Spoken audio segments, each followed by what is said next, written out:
Okay, well, I think we can probably begin. So welcome, everyone. So great to see so many familiar faces and new faces and people participating from around the province, across the country, around the world. Isn't it amazing?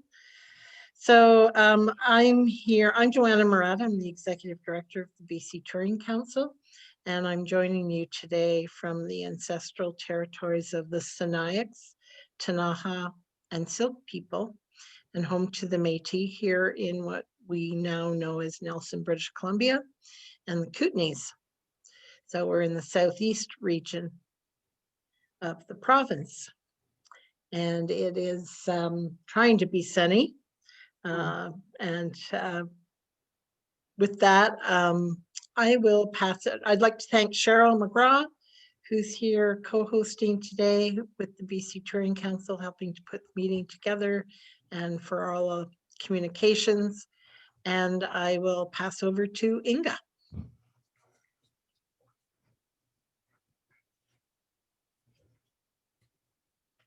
There we go. Thank you so much, Joanna. I'm joining you from Whitehorse, Yukon, which is the traditional territories of the Kwanlin Dun First Nation and Taan Quechan Council. Those are actually self-governing nations. Most of the Yukon First Nations are self-governing. 11 of the 14 are under modern treaties. It's quite a different vibe to be living in a place where First Nations governments are on equal footing. And I very much appreciate living here after having lived in a number of other places in southern Canada, where we usually live on unceded lands, of course. What we're talking about today is navigating changes in social media. What's your strategy now?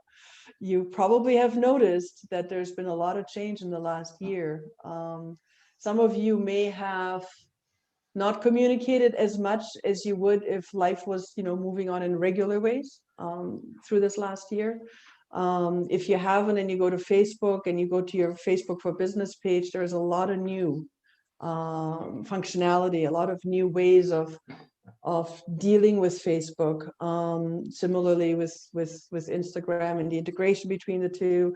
So whenever that happened, and those of you who have been using it, of course, you will have had a bit of a catching up with, how things are a little bit different, more powerful in some sense, and more powerful usually means more complex, of course.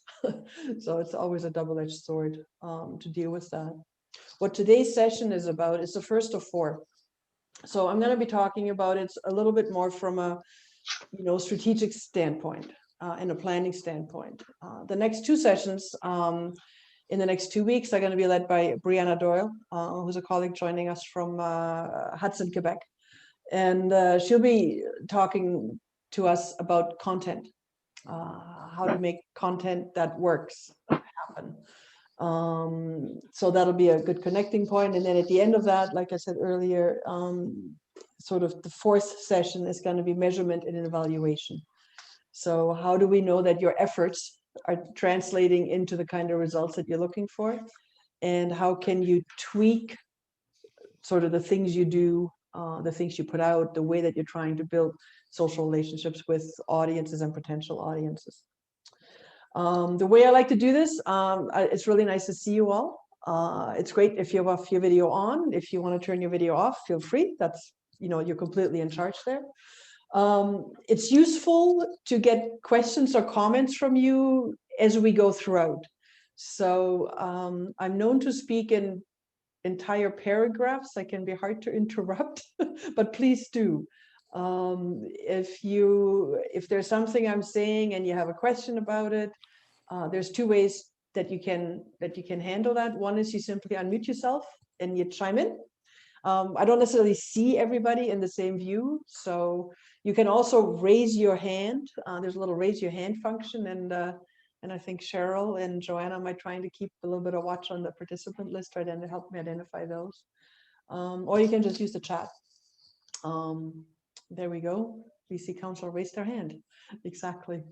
So three different ways to chime in. Certainly, if there's something that you're not quite following my train of thought, it's better to interrupt me than to just than for me to lose you as you're trying to figure it out. This is part of a Canada Council funded project that's been going on for the last 2 years already. It's called Making Tomorrow Better, Taking Digital Action in the Performing Arts. It's one of the Digital Strategy Fund funded projects, focused all around digital literacy and intelligence. We've extended into a 3rd year because of COVID. So that is part of why we're still here now working with you. BC Touring Council has been a partner in that process all along, starting in 2019, of course. The website that we have called digitalartsnation.ca. I'll put the link into the chat in a bit, or maybe Brianna, if you could pick that up, that might be great. It keeps on growing. So there's a lot of reference materials. There's a number of how-tos already around things around aspects of social media, as well as related to how to build contemporary websites, and a few other pieces like how to design and deliver awesome online experiences that don't just make everybody, eyes glaze over. So that's the advertorial part. What we're doing today, so it's all about sort of strategic considerations when we're thinking about social media, and trying to sort of, understand a little bit better what the changes are in that world that have happened. There's some sort of significant shifts, but in some other senses, it's not really that dramatic, strategically speaking. It is from a standpoint of, where do I go to do that on Facebook now? So I'm going to just start sharing a few visuals to assist us in this process. And we'll go back and forth a little bit from sharing screens to being in this sort of plenary view. And I think whenever I share a screen, it probably pushes me into full screen mode. It's a bit of a takeover. So I think you are empowered, on your little video thing, you have a choice to sort of set it to gallery view still, which is what I usually do. So I can still see a few of you, but that's totally up to you. Why is this dorky kid here? Because most of these social media are between 3 and 15 years old. And they're kind of started by dorky kids, I suppose, that turn into business people once their platforms take off. I think it's sometimes important to remember just how recent these social media are. Facebook, YouTube, and Twitter are the older ones, so around 2005, 2006. Instagram only came about in 2010, so they're not even a teenager yet. And of course TikTok, which is that little black and tealy kind of logo, they really only came about in 2017 and became kind of a public thing in 2018, so super recent. They each do slightly different things. We'll talk about that in a couple of different ways in a moment.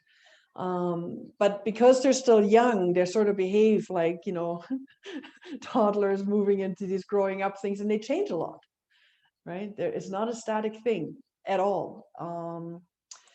I would propose that strategically the dynamic hasn't really changed though.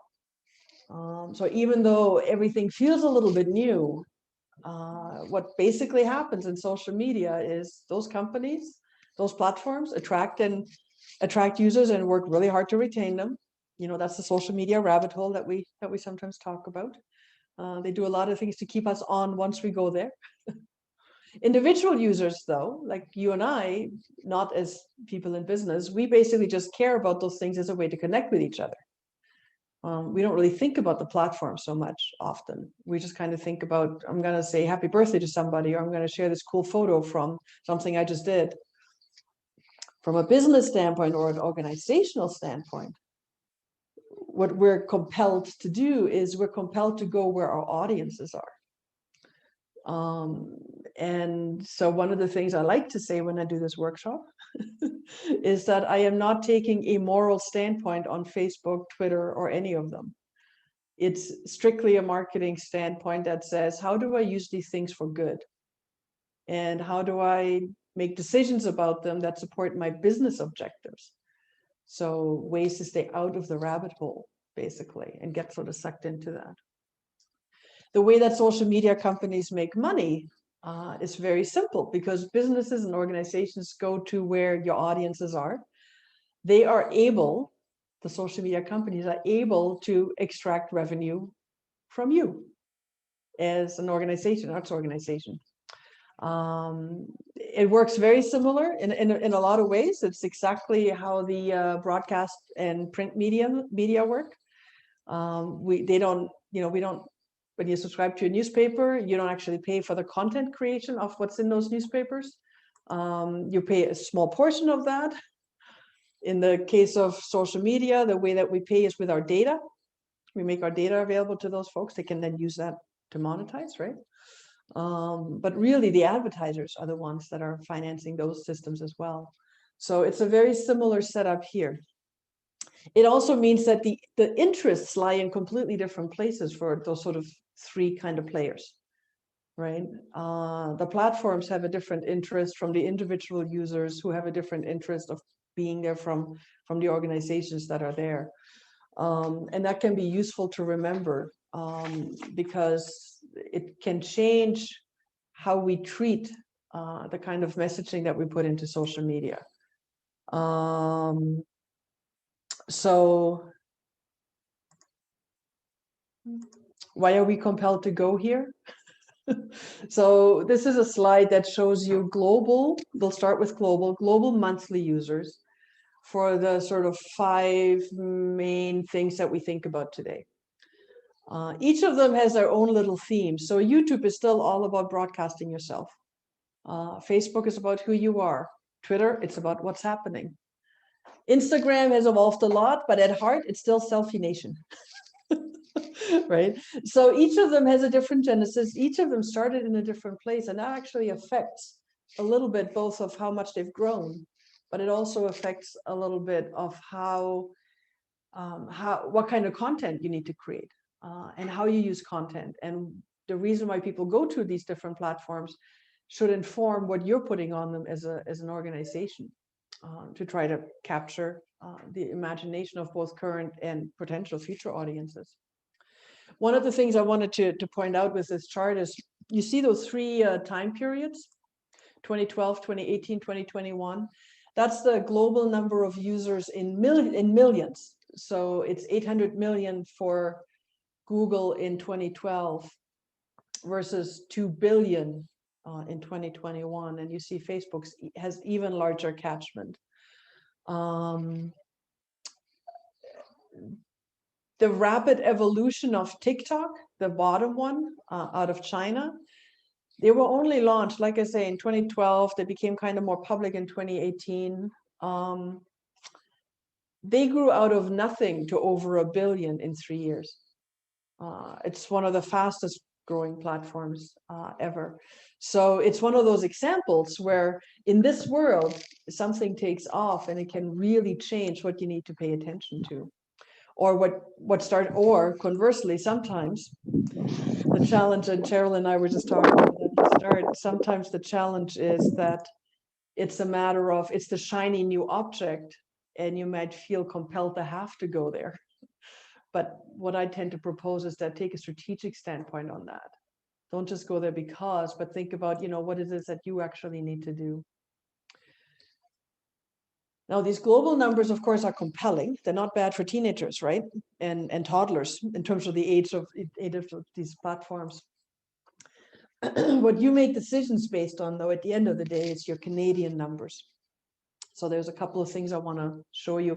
I know this is a little bit hard to read.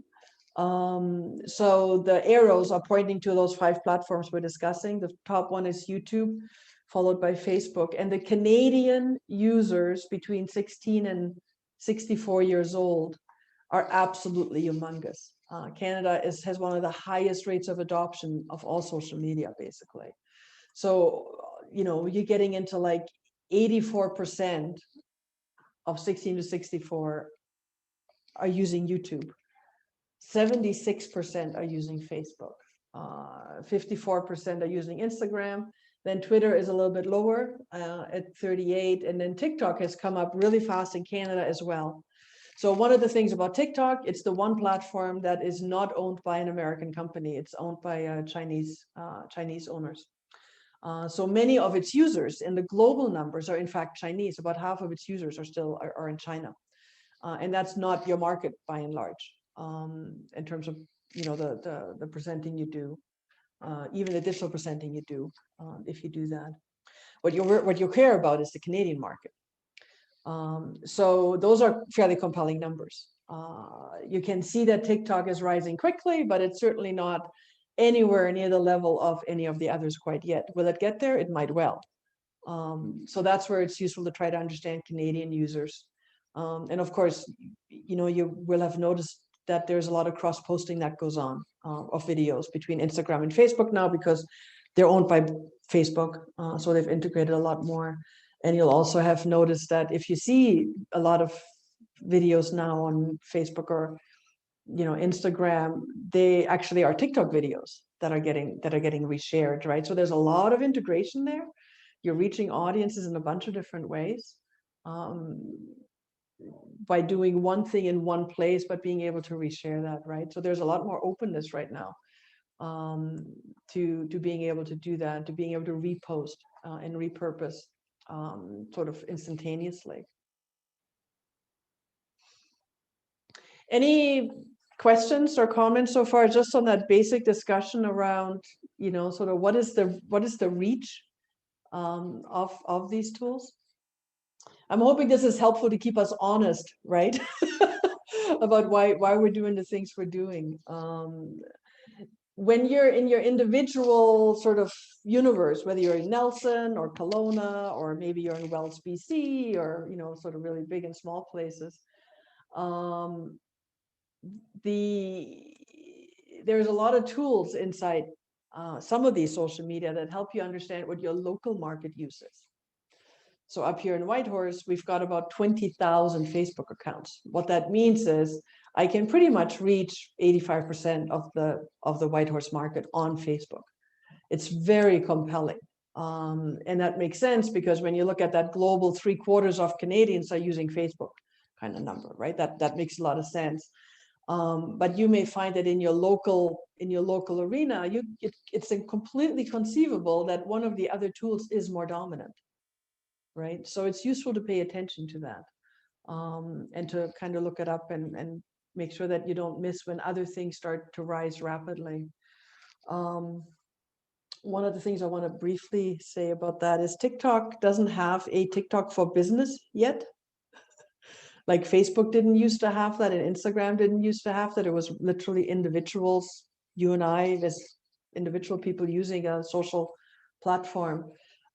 So once the for business side happens, you end up being able to access a tremendous amount of data about interests, and you can advertise very specifically to people, right?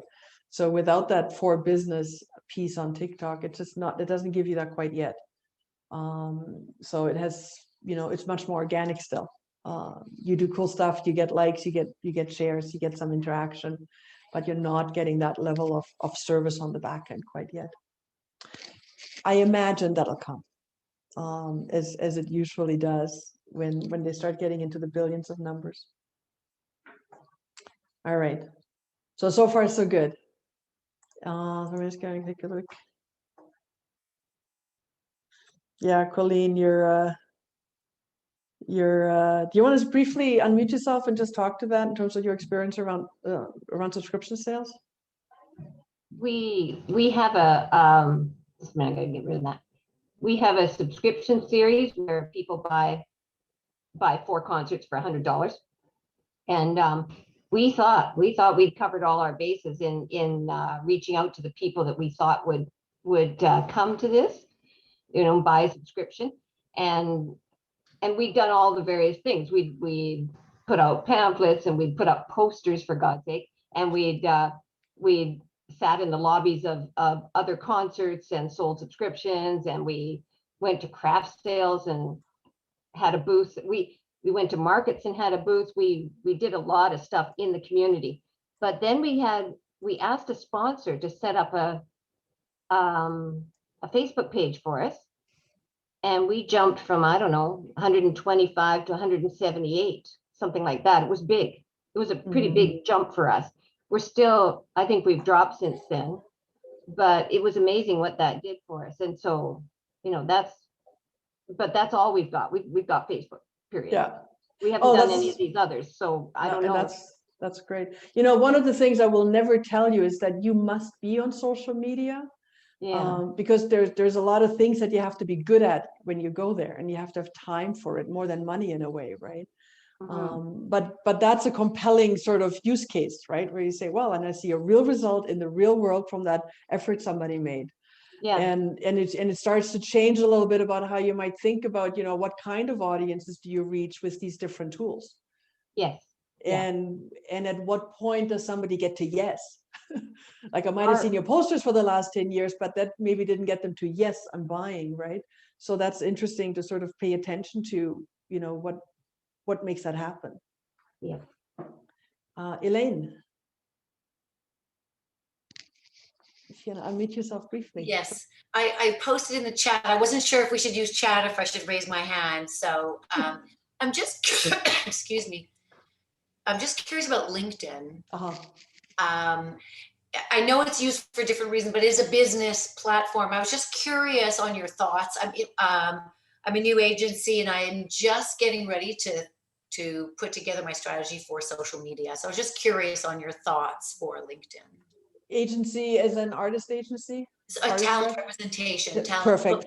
Yes, yeah. So the answer for that is different than it would be for presenters. So if you're in a business to business scenario, I think there is a good case for LinkedIn. Okay. Its genesis was a global business directory, essentially. And, you know, they're clunky when it comes to the social aspects. It's not nearly as good as, you know, Facebook would be, but they are dedicated to the business side of things. So that makes a lot of sense. And I'm guessing a number of people here and BCTC members would in fact be on LinkedIn with a professional profile. So that's great. From a business to consumers point of view, no, there really is no play there. There is nothing that you can say that would sort of create a consumer impetus. So you kind of need to be paying attention to what you're looking for there, and invest then. Is Facebook great for business? Not as much, right? Like business to business, I mean. There are some great pages in arts and culture around the country where there's actually interaction stuff going on, but it's not as great from a business development standpoint from where you're sitting, right? Like that's really a different relationship. But it's exactly that kind of nuance, you know, in the same way you need to think about, okay, so if I'm going to use Twitter to develop my business, I need to be aware that Twitter is mostly about sharing links and text. It's not great for, you know, native, what they call native video, like TikTok is native video or Facebook Live is native video to that platform, and you can reshare that, right?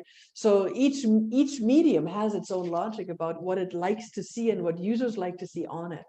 And LinkedIn has a particular range of that, right? Does that help to just kind of, excellent. Thank you, it was very clear, thank you. Astrid, you've got a question here in the chat. You want to unmute yourself and actually chime in on what you're asking about?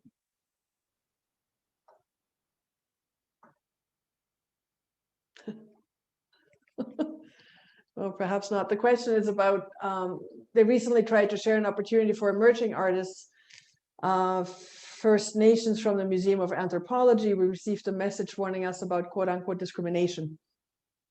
How do you deal with this algorithm as an organization? Yeah, that's a great question. You got to try to stay out of that rabbit hole of control that, you know, we all know why that's happening now, and it's useful that it's happening, right? Like I think the online bullying, bad behavior, Trump having, you know, like that's like the pinnacle of, you know, how to misuse these things. So all of the social media platforms have been compelled to try to eliminate some of that. It's not easy for them to do that. And I think sometimes they err on the side of caution rather than, you know, reading your content. Like it's algorithms. and you can appeal to humans in those organizations. You probably have noticed that it's incredibly difficult to call Facebook. Like just try to find a phone number, right? Like it doesn't really happen. So you got to try to figure out what the language is that they're objecting to. And if your content is legitimate, which for us in the arts, it is to the most part,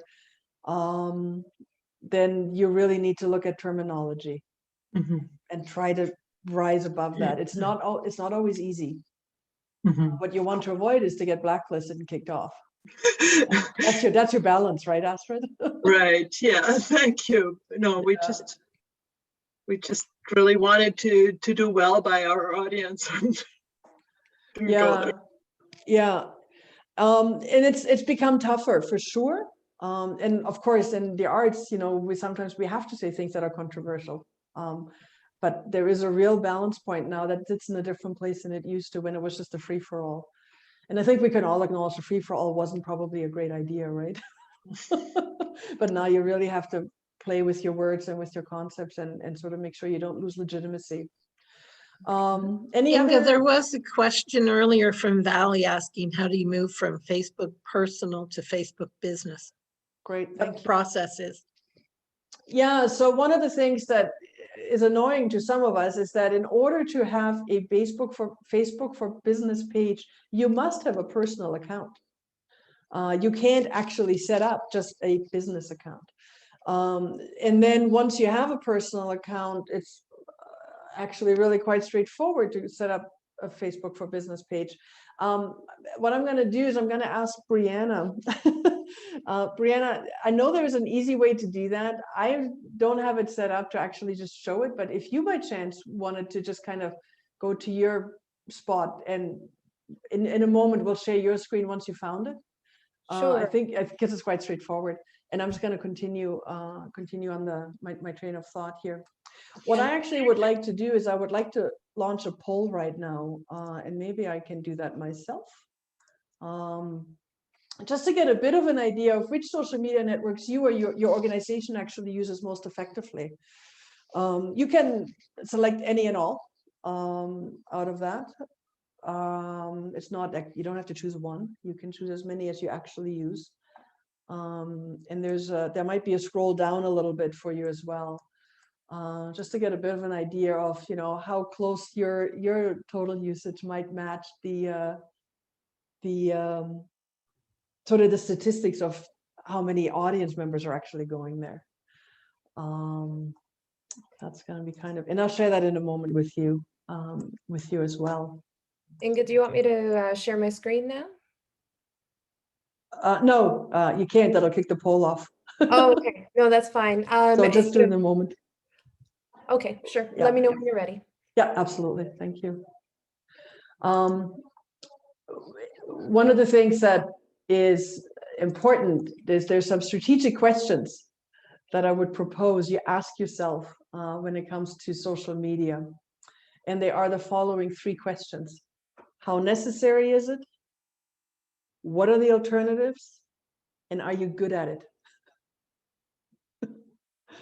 So there is, I'm just going to end this poll here. We got a really great participation. I'm going to end this poll. I'm going to just share the results on screen. I think we can see that. So Facebook and Instagram, by far most dominant. Certainly since Facebook bought Instagram, there's a lot of integration between the two. So it becomes a lot more appealing because you can save a bunch of time using the Facebook interface, right? And then it's YouTube. Twitter is sitting there. One of you has spent a little bit of time on TikTok, Reddit, LinkedIn, Snapchat, same. So those are very, very minor right now. So one of the things that part of this workshop is trying to get it is, I'm not trying to sort of distract you with the newest shiny object. That is not my purpose. But you might find it worthwhile to take at least a look at these up and coming kind of platform like a TikTok that has probably around, the best I can figure out, about 5 million Canadian users, sort of regular Canadian adult users. So it's not insignificant. It may or may not be significant in your area. But like all things new that rise so rapidly, You don't want to end up missing the boat because you're just a late adopter when they start to be dominant. So it's worthwhile to take at least a look. One of the things I liked about it is that I didn't have to set up an account to take a look. I just had to download the app. So I can lurk, but I don't have to participate. And it just gives you a bit of an idea and a bit of a flavor of how that thing works. And, you know, you kind of can just have a little bit of sort of a sight line to whether that's interesting to you. It is all video. So when we talk about content in the next couple of weeks, that'll be an interesting conversation, because different platforms have different sort of demands on how good your video, good quote unquote, needs to be to really play on those platforms. So Brianna's going to talk to us about that in the next couple of weeks, a heck of a lot more, of course. So back to that question, Brianna, if you want to, you should be able to share your screen, I think, and just show us that quick interface for how easy it is. Yeah, to no start a problem. for business page. So I've got like a million browser tabs open, so just give me a second to find the one Totally. that's on Facebook. Okay, so here we go. So here's my Facebook page, and in the left nav, there's just a thing where you can click on pages. And you click on that, and it shows all the pages you manage, and just right there, you can create a new page. And then you just go from there, fill out all the fields as you go. It's really that easy. Yeah, and before you go away, look at the category required there. Yeah. So when you start typing things, I think it starts to give you options. Exactly. So it's not completely freehand. And what happens is that your template that you end up with is determined by what category you choose. So if you're a restaurant, you'll have different functionalities, like adding a menu in the standard setup, which is not something that you would have if you're a performing arts venue. So they make it pretty easy to set these up. And you know, that left sidebar, that's kind of recent. That hasn't been around for the last 15 years, right, on Facebook. So, and that's where I don't ever do these workshops trying to tell you exactly precisely where a thing is, because next month it'll be slightly different again. but know that, you know, it is that kind of easy. The other thing I think I want to say is that when it comes to that name you choose for your page, be aware that that can be really hard to change.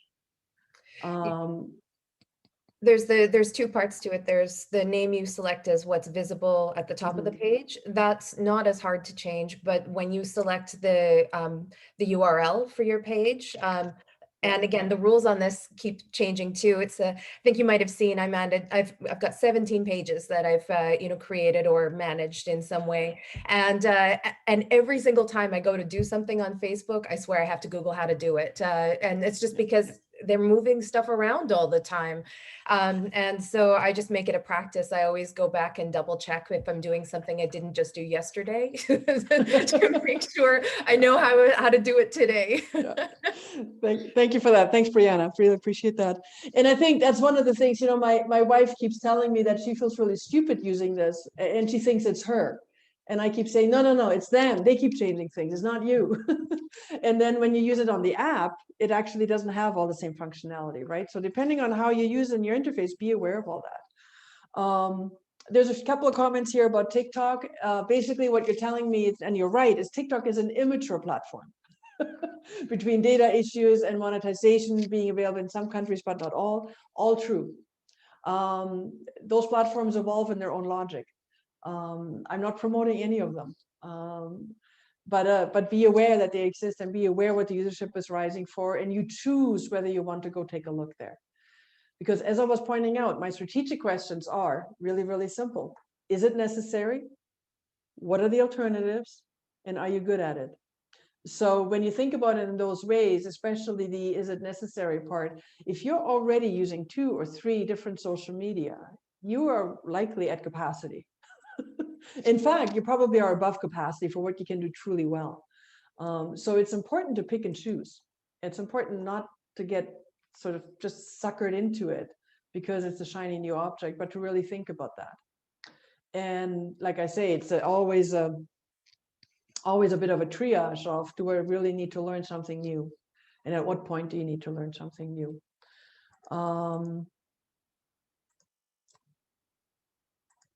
Some of the things that have really changed. The graphic user interface in Facebook looks quite different, especially the Facebook for Business has changed a lot in the last year. That's annoying from my standpoint, but it's just something you got to live with because we don't really have a choice. Other things that are sort of changing is that there is a lot more push towards video in all social media, even those that didn't start with that. Facebook also has created ways to monetize in the last year that did not exist before. It now has a way to monetize or sell tickets to your events. It has a way to have if you were a big publisher with a following and you write blog posts with large followings, you be able to monetize that now through instant articles, things like that. So those monetization options are new. They can maybe work for you, but maybe not. But it's useful to be aware of that and to understand what the thresholds are to actually be able to go there.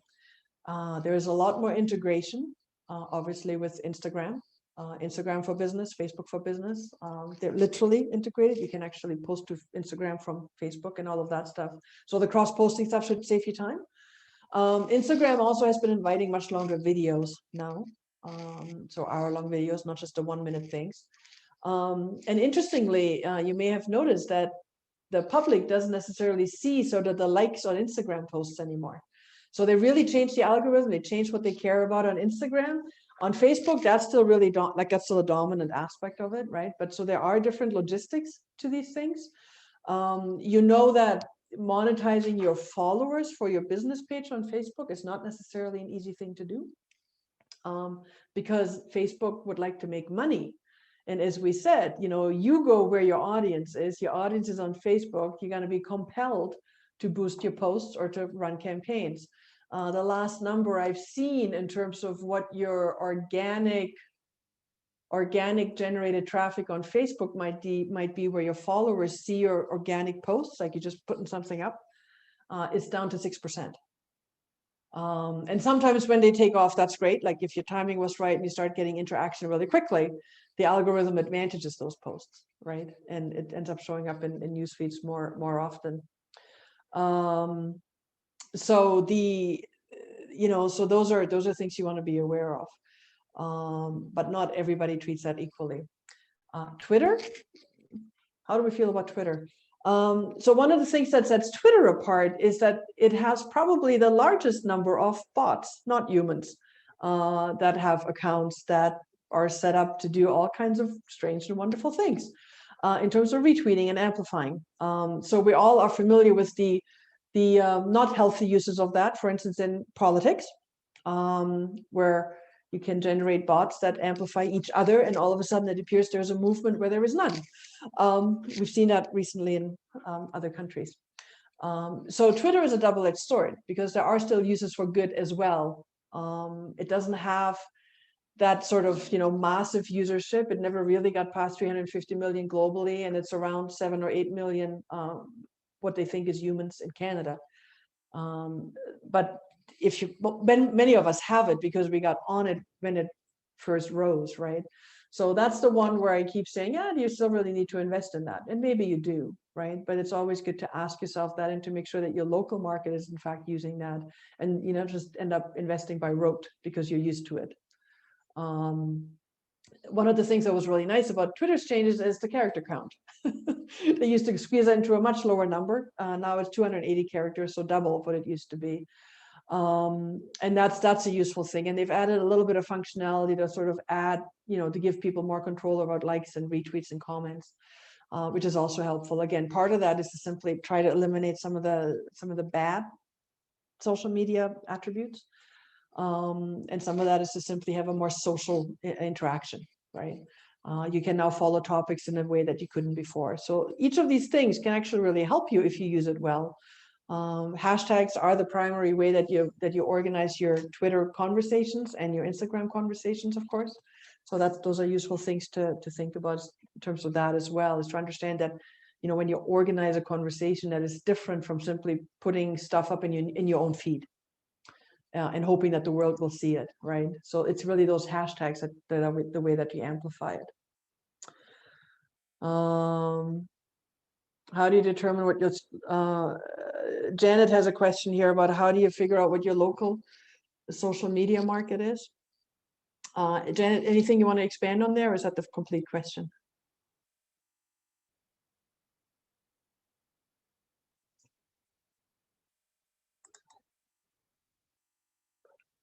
That's it? Okay. So when you have things like Facebook for Business and Instagram for Business, because they're real users, unlike on Twitter where you can have a lot of bots, on those, it's password protected stuff, right? Like username and password, you get into Facebook. I'm always on Facebook. I hardly ever enter my password, but that's actually how it works, right? So because that is the case, and because terms of reference basically say, terms of use for these media basically say you must be a real human being.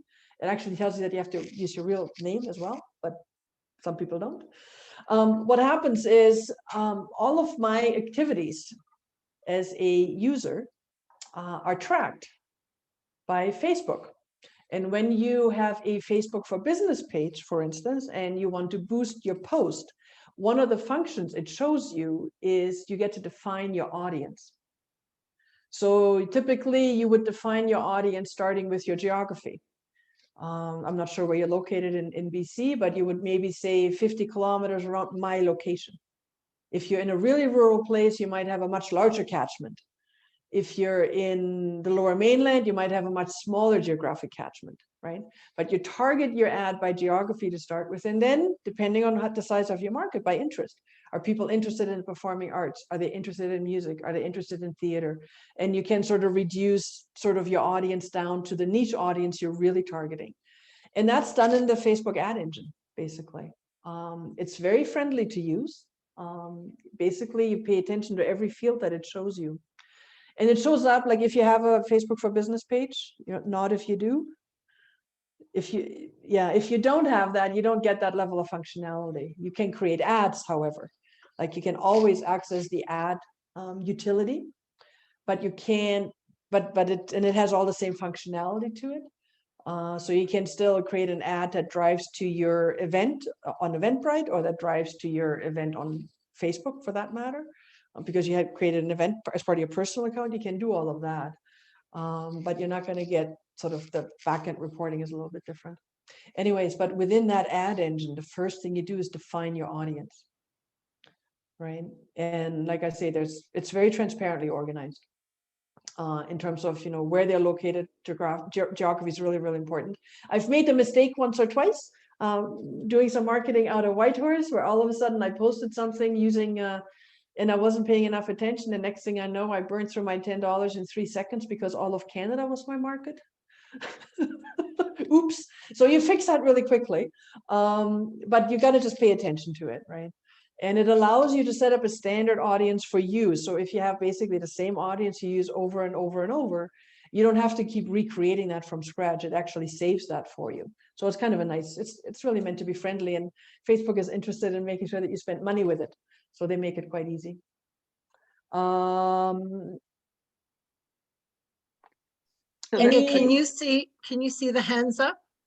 Brianna has her hand up. I know, I see Brianna has her hand up. Why does Brianna have her hand up? I just wanted to add one thing. You were totally, Yes. you did a great summary of the Facebook side and seeing the size of your audience there and being able to drill down in all kinds of fun ways. I just wanted to add for some of the other platforms that don't have that demographic targeting kind of view. Many of those use hashtags, and in most places there will be local hashtags. And that's a really good way as well to see if your audience is active on those platforms in your area. So it's a combination of seeing what kind of dialogue is happening in, under those hashtags, seeing if they're talking about things that matter to your business. I mean, I've even done things like gone and searched for under keywords, but then also put the location topic to find specific users and then see kind of what hashtags they're using when they're talking about, certain industries and that. So it does take a little bit of sleuthing, but, when you're looking at things like TikTok and Twitter and Instagram, where much of that dialogue is public. That's a really good way to go about it. And it's very complementary with the ad demographic targeting that Inga was speaking about. Yeah. Yeah, and that's, you might talk a little bit more about that when it comes to sort of the content strategies, right, in the next couple of weeks. Steve, do you want to unmute yourself and talk to us briefly a little bit more about hashtag strategies? Meanwhile? Yes, thank you. Excuse me, I have some background noise I can't deal with here. No worries. I'm Steve. I'm a digital marketer as a day job, and I'm also a board member of a theatre company. So while hashtags have been brought up, a good point here is not just to use any hashtag that you feel sounds good at the time. There are actually sites you can go onto, websites you can go onto and find top hashtags, especially for Instagram, but they work for most social media platforms, that shows you what a lot of people are accessing. So it might not be, for instance, local theatre. It might be Nelson Theatre. You don't know it until you actually check these things out. But rather than just spray these hashtags around here that sound good to you, this actually does you good, because even though somebody may not be following your feed, they may know somebody who is following that particular hashtag subject, even though they're in a completely different geographic area. And so someone could come back to them and say, hey, did you know this particular thing is happening in your neighborhood? Did you know that? That's happened to me professionally. And it's something that I do with my theatre company advertising, so we make sure the hashtag is on well. Yeah. Yeah, it's like, it's like anything else, right? If you spend a little bit of time thinking about it, you're going to get a heck of a lot better results, right? And creativity is great. But just like with search engine optimization on that side, right? Like you got to choose keywords that people actually use. Similarly, I think that's the same idea here. The half-life of some hashtags is very, very short. Like they're fads, right? And then others, like, I don't know, the one that I follow sometimes when I'm when I want to be strange in my head is the Canadian politics one. The CDN POLI. And that's been around for years and years and years on Twitter, right? So some of them are actually persisting quite strongly as well. Now, I want to give you a bit of a thanks, Steve, for putting that into the chat as well. That's awesome. I want to give you a sort of a, I'm a strategist at heart. You probably know this about me. So let me give you the strategic approach to how to do your social media marketing planning. So I'm back into, screen sharing here. What you will see is a standard way to plan your marketing, all marketing. You start with your business goal. What are you trying to accomplish? Am I selling tickets to a show? Is that the business goal? Am I trying to raise top of mind awareness because I got, some band coming that nobody knows yet and I need to, start with awareness raising? What's your marketing objective? Who are the audiences you want to speak to specifically? It's never everybody. The people that Colleen was reaching with posters and pamphlets are not exactly the same people that you were reaching on Facebook, right? So understanding that nuance, how you speak might be different. Maybe they have different age profiles. Maybe they like different kinds of artistic experiences. Whatever those nuances are, that's what you're after in terms of really paying attention to your audience. Then you select the media channel. So because this is a social media marketing plan, Facebook and Instagram are not good at the same things. There might be things you only do in one of them, not in all of them. Twitter is good at other things, right? You use YouTube for other reasons. So make sure that you actually think about what they're good at and what users do on those platforms and match that up. And then you think about message. I think some of us, when we're on social media, because of the way we use it, right? And we use it personally too. I think sometimes what happens is that we start with message. I got something to say. And I get it. I do that too sometimes, perhaps. But if you have, spend a couple of hours on actually thinking through the next 3 months, the next 6 months of what's coming up, how you want to communicate, whether or not you've been operating during COVID, there's still lots of reasons to communicate with your market. You just do it for slightly different reasons. It's worthwhile to maintain those connections, right? And then you see measurement there. Did it work? Did it do what I intended it to do? Did I meet my marketing objective? That's always the first thing. And then did meeting that marketing objective actually turn into a business result? So sometimes you can get a lot of traffic in social media, but not a single ticket sale, right? Like it was a fun thing to do, but it didn't convert. So when those discontinuities happen, you just want to be able to know that. So, but I still wanted to show it to you, even though I know you all do marketing planning, right? But apply all of that good stuff in social media. Don't start with, I'm social first. Like I'm Inga typing stuff and now I'm going to do a post for this restaurant I'm managing or something like that, right? Or for the performing arts venue I'm managing. It's like, think about that purposefully. You'll spend less time and you'll have better results. So all of the things you think about in terms of marketing planning, those are the things you think about here. What are you specifically trying to accomplish? Is the audience you want on that network? With social media, I actually also think it's useful to think about whether you like using that particular social medium or not. It's very hard to keep using something, even if all your audiences are there for you personally, if you just, if it doesn't sort of resonate with you, let's say, and maybe somebody else in the organization could take something on. Like those, you have a lot of choice points, right? It doesn't always have to be you. Many of you have a lot of volunteers in your organizations, and there might be somebody who's more into a certain thing. The other part is, are you capable of curating your content yourself? Can you generate the quality of outputs that you need, especially in the visual media? And then we all always feel like we know how to write, but I would propose that we sometimes need to pay more attention to our voice, the consistency. When on the business side, people don't have a relationship with Inga, they have a relationship with the Yukon Arts Center or something like that.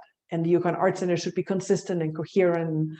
So it's really, really useful to think about that and to hone that, especially if more than one person might be engaged in your account.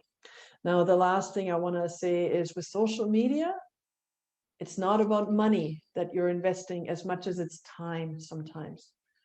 Right. So it's a different triage point. On your budget, there might be very little impact because, in Whitehorse, market of 27,000 people who live up here, I can reach this market with $15 over 3 days.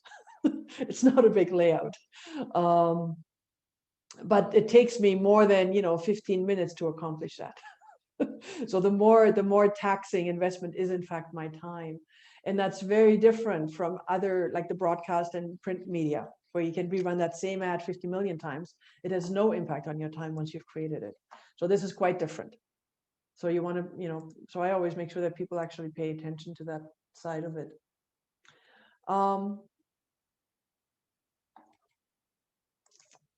So far, so good. Are there any quick sort of hits that I might have been missing, or things that are on your mind that we want to not wait to address? I see there was a bit of a conversation around breaches and data security and stuff like that. Yep, huge problem. Totally admitted.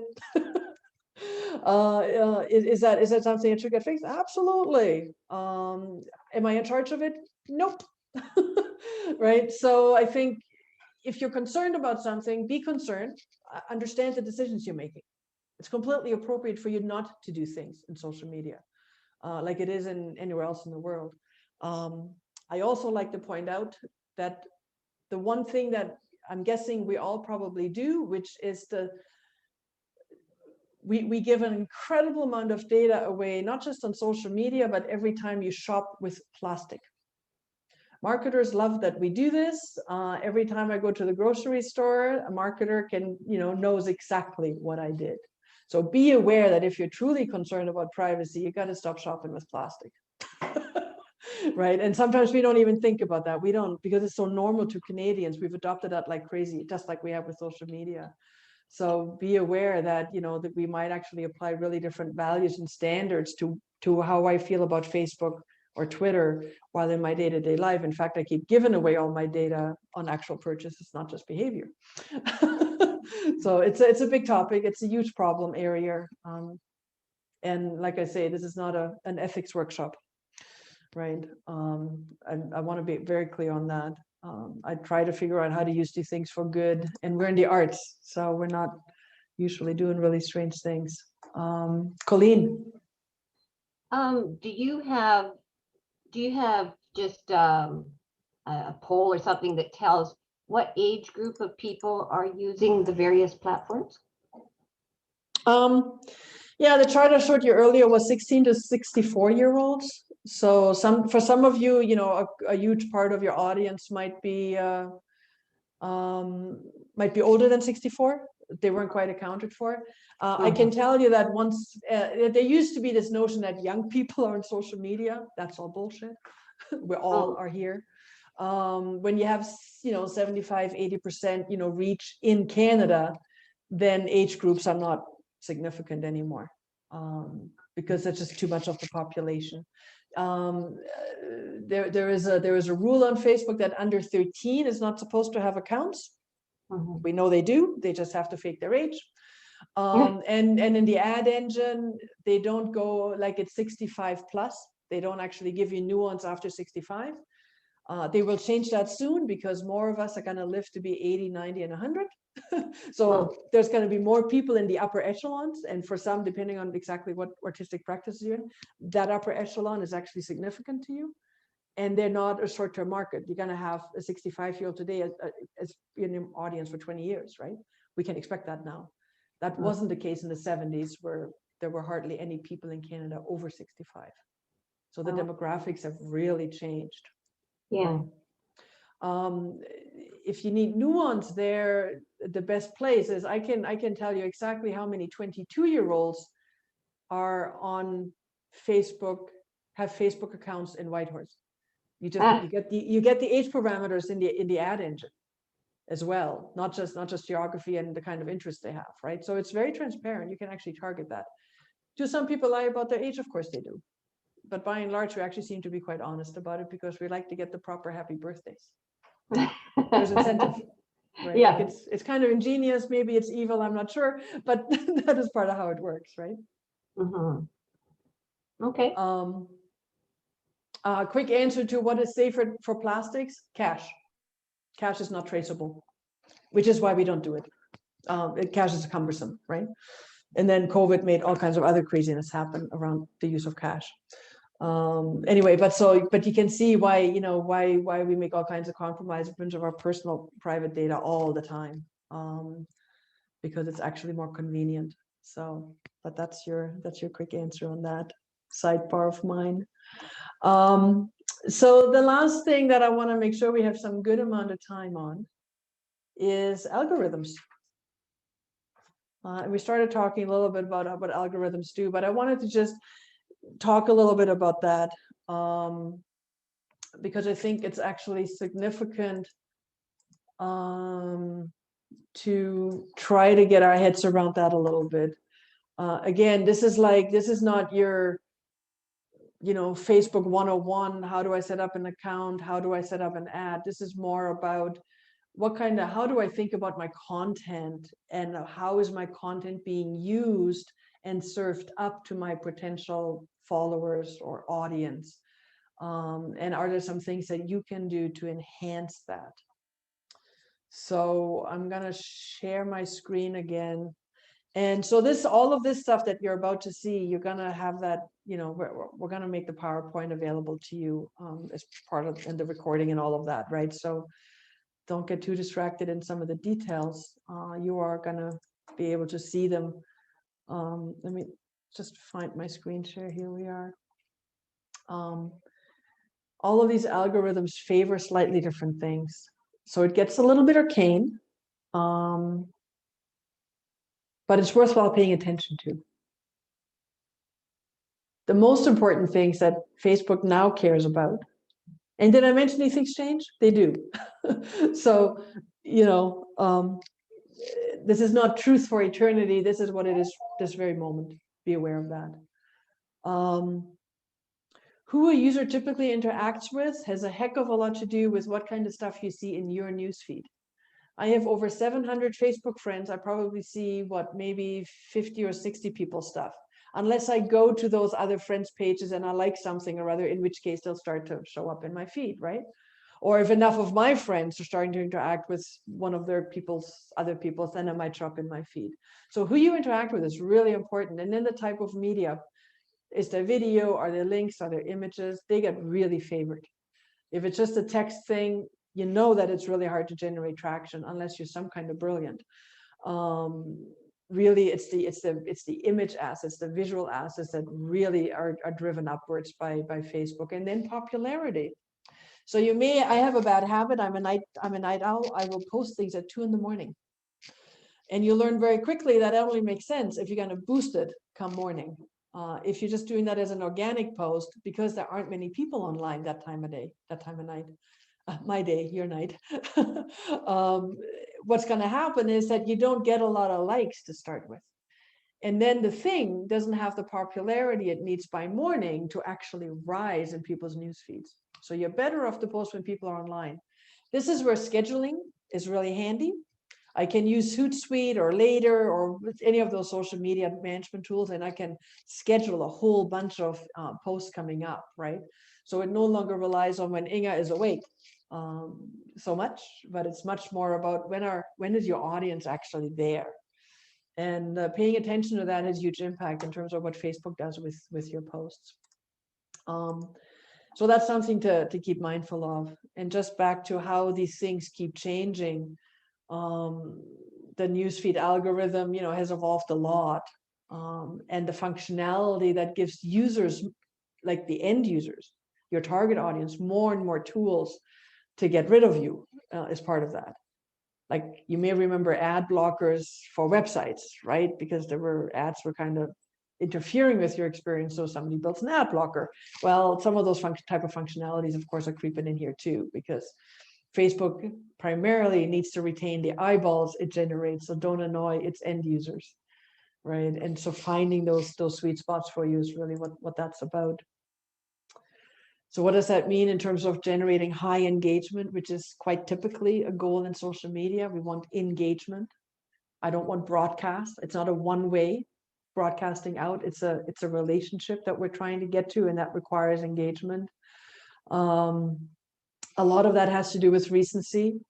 A lot of that has to do with posting often and consistently, and editorially, you got to be authentic. Like your voice needs to be your voice. Your organization needs to have something that I can rely on, basically. Basic branding. There is certain favoring of posting high quality videos that are longer than 3 minutes are now getting favored on Facebook. That didn't used to be the case.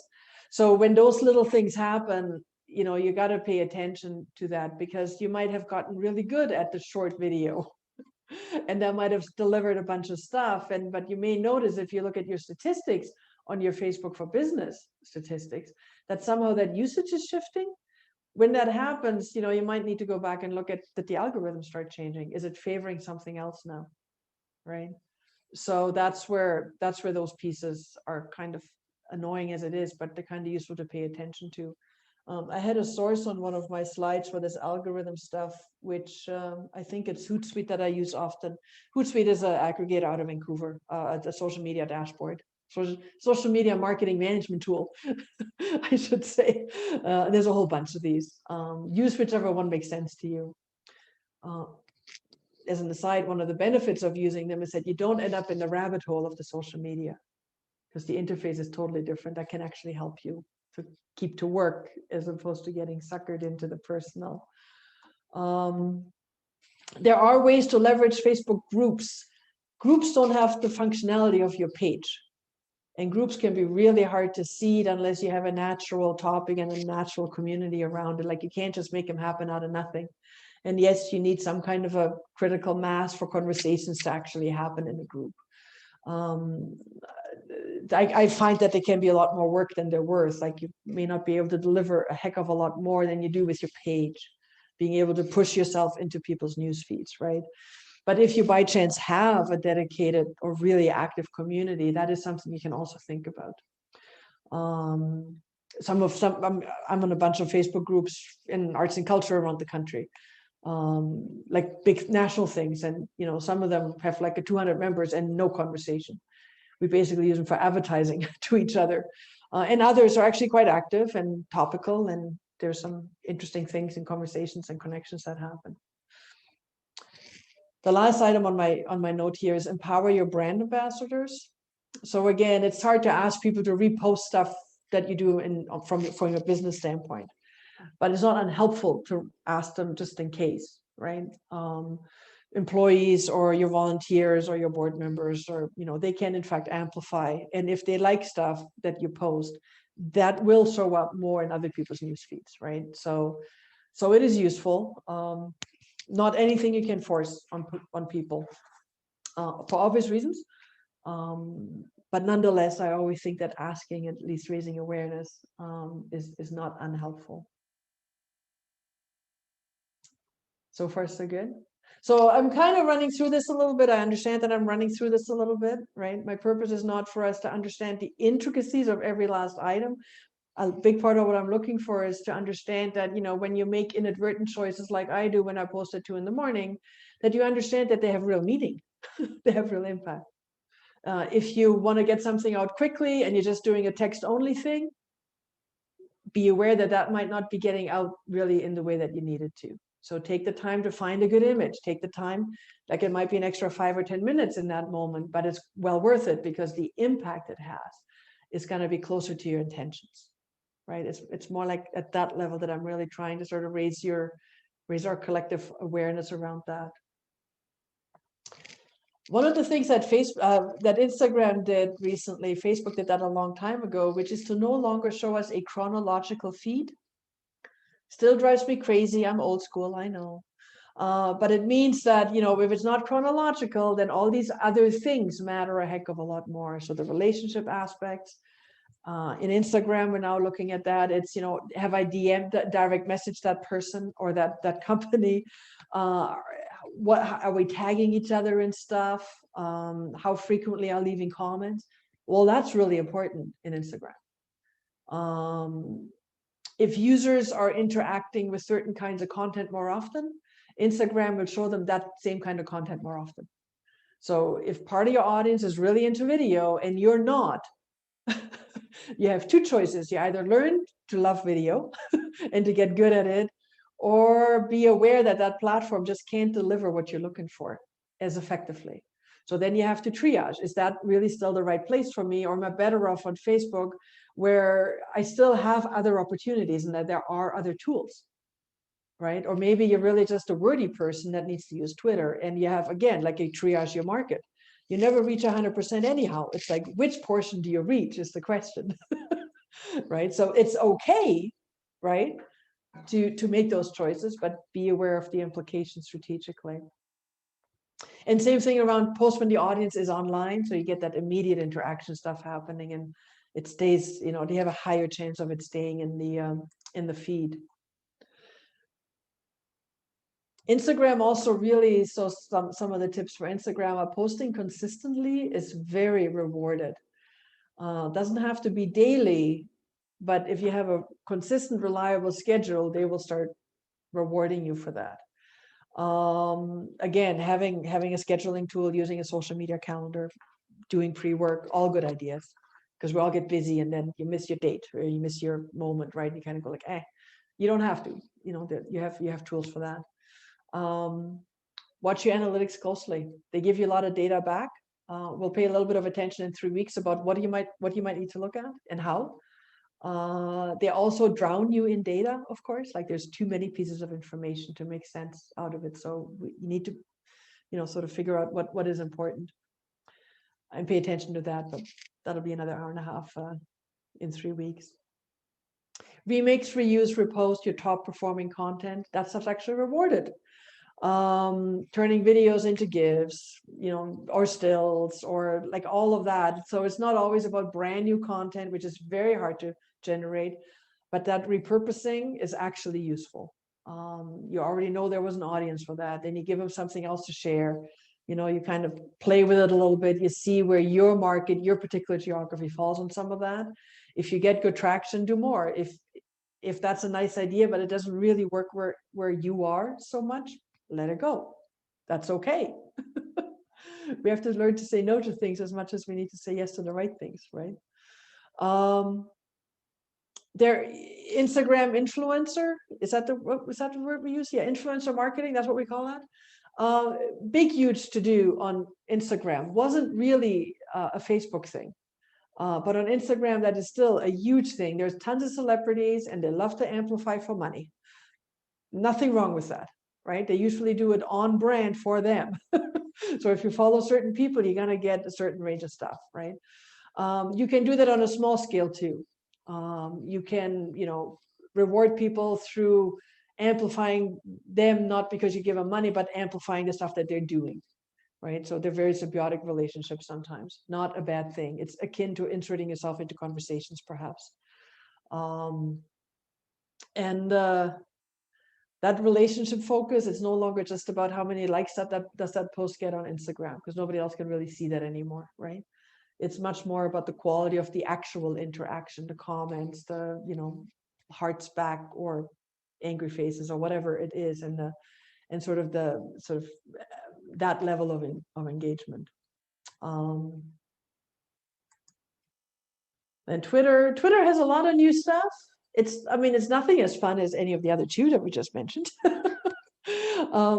But top tweets, latest tweets are now, you can organize your newsfeed that way and be aware that if you can, so can your audience. They get more choices. The topics thing is a really nice feature where you can now permanently follow topics in a very easy interface. That was a really nice addition. The in case you missed it part of the timeline, those are all ways in which users now can sort of customize their experience. It's not just chronological anymore, but it's an overlay to it, right? And hashtags, of course, that was like probably Twitter was like the biggest sort of impetus for hashtags. Instagram uses them a lot too, as a way to organize and insert yourself, as we've heard. So that's, but Twitter, like, it's hard to make sense of Twitter without hashtags. Basically, while the other two, Instagram is not, you can still have fun there. Keywords are really important with a hashtag or without. So relevancy is, really driven through that. And then, yes, it's again to engagement, what kind of media you're adding, and sort of the followers and locations relative to the user, of course. How close am I to you, geographically speaking? When Twitter first started, there was no geographic overlay. Like you couldn't actually just buy, like, and then for a while, when the ad engine is like you could buy the country, but you couldn't really target. So they've made a lot of improvements there, not as advanced as Facebook has been, for instance, or some of the others. But so it's worth checking back on those things if you're still using it and you want to continue using it. Do pay attention to those shifts. In all of these, because they're social, you got to be active, right? That's one of the reasons why your time commitment or your volunteers' time commitment, it becomes such a big management issue. It's social, it's relationships, it's real. It's not broadcast advertising, right? So be mindful that you're better off to do one thing really well and have an audience there than to do 4 things really badly and end up with no audience or a very much smaller audience, right? So make some of those choices for yourselves. And then, there's all kinds of little tips and tricks and how to use these platforms really well. So the advice now on Twitter is 2 hashtags per tweet and do the @ symbol and tag the people that you're talking to or about. Very simple. It's like exactly as a regular conversation would work in a certain way. It's no more rocket science than that. Stuffing Twitter with lots of hashtags also gobbles up your character count, of course. And then you make up unique ones, and does that really serve a purpose, right? I went shopping on Friday is not a great hashtag. Throwback Thursday is, right? So all of these little choices, be mindful of that. There's also this piece, and it's part of the Twitter tips here, but it's encouraging followers to engage. That stuff that people did a few years ago where they'd say, follow my page so I can get to 200. That's not engagement. That's just kind of meaningless, and it got really annoying really fast for most of us, I think. So engagement is about real relationships with real people in the real world. Even on Twitter, you get a whole bunch of that. So be mindful of that. And then Twitter analytics are a thing. You can go look at them. and kind of make a little bit of sense out of where traction actually happens for you.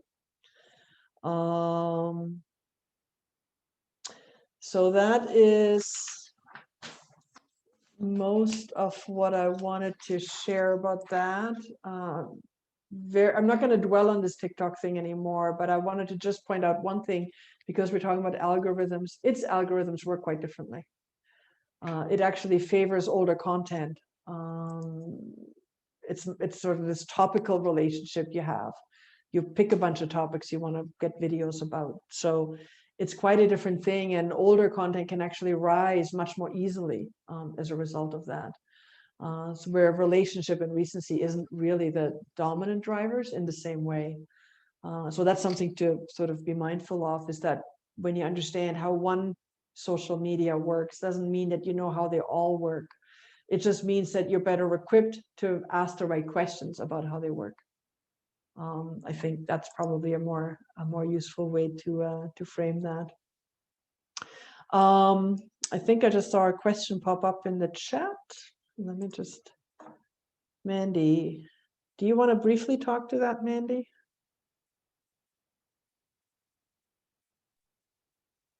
Maybe not. I'm just going to try to read it.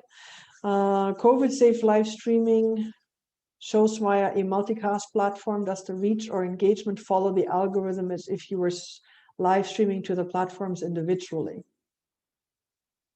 Oh, I don't know, Mandy. That's a great question.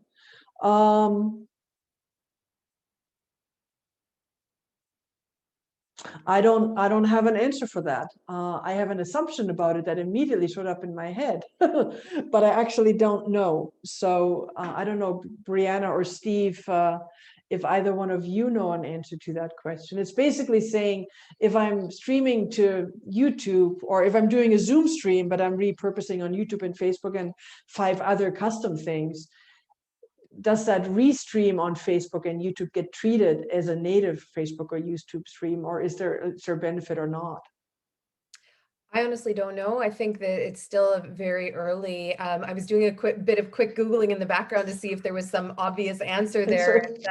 I didn't see anything that, jumped out, because there are for other kinds of applications. Yeah. I know some people have found, using some of those intermediary apps at various points, posts seem to go less far. That seems to be less of an issue now. It's constantly shifting as they adjust the algorithm, right? My suggestion on that would be to test it. As with everything else, maybe if you've got a couple of different shows coming up that you're planning to do, try it both ways and see if you notice anything different, even in terms of people's engagement with it. One thing I will tell you is that, because the engagement of the audience with the video, it matters so much to the algorithm.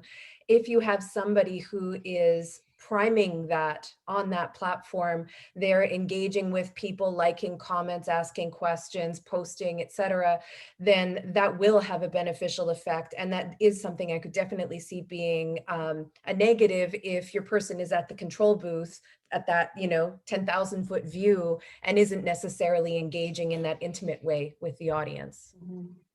Yeah, that's a really good point, right? Because it's not broadcast, and what you're doing, like you're broadcasting not to Facebook, you're broadcasting to your page on Facebook. So it's your audience in that universe, right? It's not at all how television would work. And even on YouTube, if you have a channel, you may have subscribers, you might have 5 subscribers. So who you're really reaching, it's never the audience of the tool, of the platform. It's your little slice of that. And then that idea that you all of a sudden would need, I don't know, somebody who watches a Facebook live stream concurrently with somebody else watching YouTube and somebody else watching Twitch TV and somebody else, I don't know what else you're doing. And then somebody's in Zoom because that's your primary interface, and now somebody has to watch this chat too, right? The number of people that would need to be involved is probably not reasonable. Restream.io, Ken just posting about Restream.io. That's one of the tools. Like Twitch TV, they came out of the video gamers world. Turns out that video gamers like to watch each other play for hours on end. And those platforms don't really care if you're broadcasting a video game gamers moment or if you're doing a show. So Twitch TV, for instance, moved into, you know, there's a music component to it now. A bunch of DJs are using it. And of course, then the next thing it discovered is that, you know, rights management was an issue. People were remixing unauthorized music. But notwithstanding that, Restream.io also comes out of that world, and has become a bona fide fantastic tool where, for depending on what exactly you need, for either a little bit of money or, you know, a decent amount of money, you can get really good amplification across 30 plus different sort of streaming tools. So depending on what you're into and what you're after, that can be super helpful to take a look at as well. And they all have like scales, right? Like beginning level is very different from, you know, full on in all of those. Just like Zoom, there's still a free version of Zoom too, right? But not suited for what we're doing today. Would have kicked us off about half an hour ago. Any other comments, questions? We've got 7 minutes before we're going to be logging off and closing today's session. This is a good moment to reflect. One of the things, so while you're thinking about that, and we'll see if you're popping up or we see a raised hand or somebody shows up in chat, that's all good. One of the things that I've noticed about Facebook is Facebook likes money. They make 22 or 23 billion dollars a year now, and their expenses are about 8 billion. So they're highly efficient. I would love to have that kind of a profit margin in all of your businesses too, right? They've done a lot of things in terms of marketplaces, in terms of fundraisers. There's now a commerce manager, like you can have a little storefront, Facebook Pay, the Creator Studio versus the Business Suite. They do some similar things in those two elements, but not exactly identical. There is a ton of things that you probably, if Facebook is a dominant tool for you, that you probably should really pay attention to and figure out if you want to adopt some of those new things that they're trying out and they're putting out into the world. I think some of that could make a big difference. Paid online events was an obvious pivot for them as well when all the performing artists went onto Facebook Live, because that was the most convenient platform to start. We now have other options, Site Access. Dave Megan out of Vancouver and Laura Simpson built that up a lot. Home Roots, a whole other network, of course, and there's a house concert has done stuff. We're getting smarter about using Zoom and integrating Zoom as a way to, right? Oh, there's a lot of movement in all of that. But it is worthwhile to really pay attention to these new tools within Facebook. They're quite powerful. I started looking around recently again. I had been kind of off Facebook in terms of managing a business for almost a year, and the change has been tremendous. And I'm kind of going like, yikes, I need proper time to really pay attention to some of the pieces to fully evaluate them. So I do realize that it is that it is a bit time intensive sometimes. Elaine is asking about, does Facebook offer means to collaborate with other pages and business pages? Well, more than tagging them, you mean? Because you can certainly do that, and you can co-host events and things like that. Absolutely. Brianna, is there anything else? Yeah, and the live streaming side, that's something that's yes. important to remember. As you mentioned, the co-hosting events, it's actually one thing that I notice is a missed opportunity that many organizations don't take, is to remember to invite the artist page to be a co-host of an event where it makes sense, so that their fans see that event as well as through their streams, and that it so you can both promote to your own bases. But then if you're doing anything live streaming, if you can arrange for the pages to both live stream to their fans. There's a little bit of finicky work in the back end to make that happen, but it is something you can do, and it's another way you can expand your reach by partnering with other organizations. Yeah. And like everything we've said today, keep watching that space. Because if anything, right, because Facebook wants to be sticky, right? It wants to be the dominant platform, and from an amount of time spent on it as well, it's got a run up for its money from TikTok and Instagram a little bit on that count. And it has so many more functions than anything else does, right? Like it wants to be a entity onto itself, as we know. And Yeah. notwithstanding my feelings about that. So it is useful to kind of actually keep going back and see what they're adding, and if that's something that you can use for good to reach audiences with, valuable, interesting, quirky, artistic experiences.